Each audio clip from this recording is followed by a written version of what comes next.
Hi there, this is Gareth from PlayStationCountry.com, and today we're looking at Apotheon on the PlayStation 4.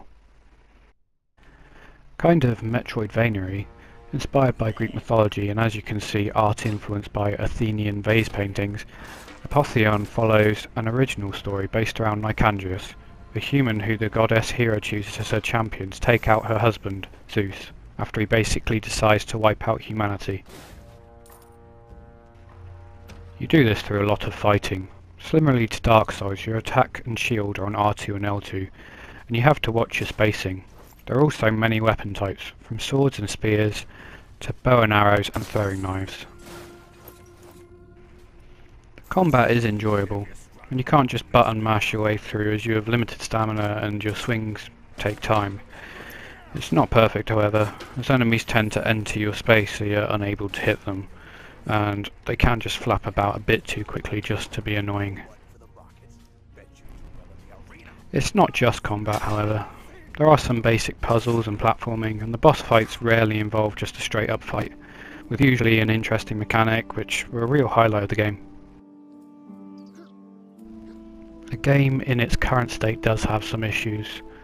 It is prone to crashing. I got quite lucky in that it only crashed in the one area, although it did crash numerous times there, meaning I had to repeat a boss fight. But there are reports online of the game crashing when you're trying to pick up certain items or trying to go through a vital door and not being able to progress the story because it's crashing. There are a couple of broken trophies at the minute which might affect your enjoyment of the game. The devs are working on a patch, but whether that will fix all the problems, who can say.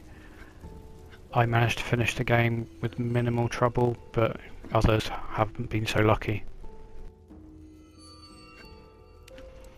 Overall, Apotheon's a really enjoyable game.